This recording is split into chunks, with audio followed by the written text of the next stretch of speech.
Hey guys, what's up? Welcome back to another episode by Digital Titans, and this is going to be the Digital Titans episode number 31. I apologize for the delay, and I needed some time off because I had recently become a father again. So let's get started without any delay right away, and there you go. Instagram starts to add alt tags to images for visually impaired audience who can listen to what the image is talking all about.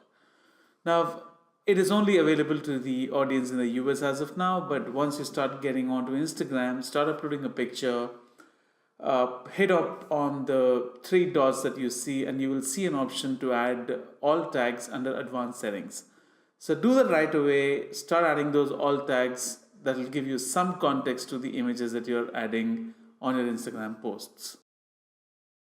Disney World lets you add ads onto their websites now. They've recently got added to the Google Display Network platforms, which means that Disney has gotten into a partnership with Google and ads can now show up on Disney platforms, which is going to be a major advantage to all the entertainment service providers as such, and it is really an interesting move, which means Disney is part of the Google Display Network going forward. If you didn't know, you can start adding hashtags to Google My Business reviews going forward. Now, if you have if you really have a review to write for Google My Business, then you can start adding those reviews.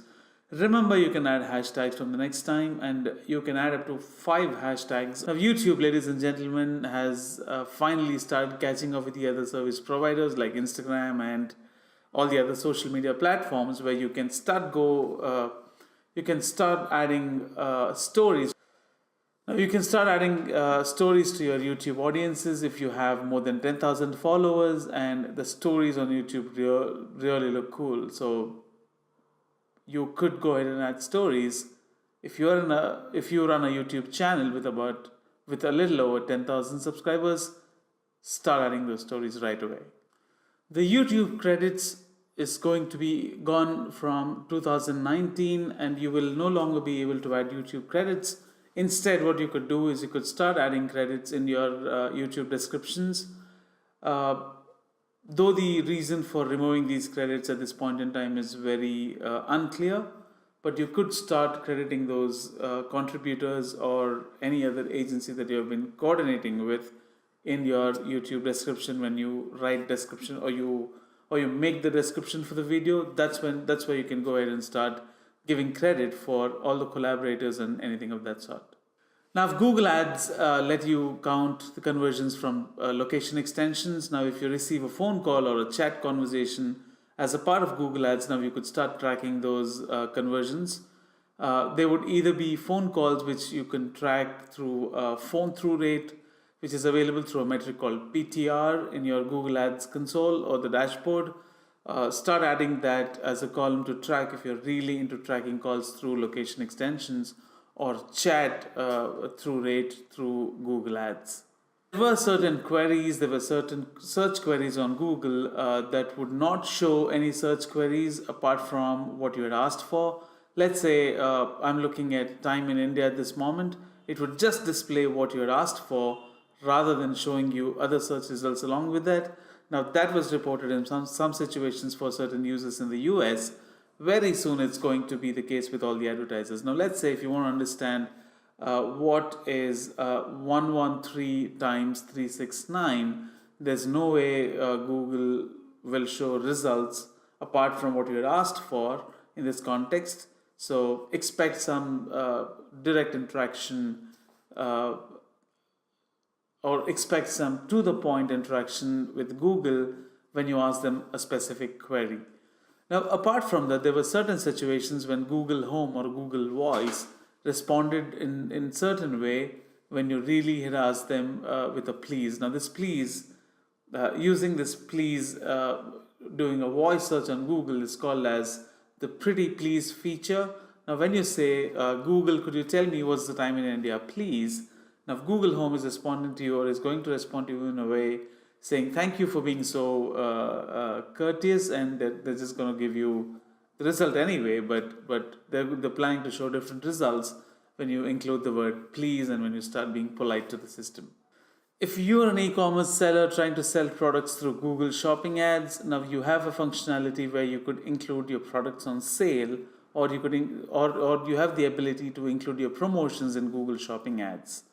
Now, this is just keeping in mind. I mean, I don't see any reason why Google should add overlay images, like if a product is on a sale or you have a discount going on.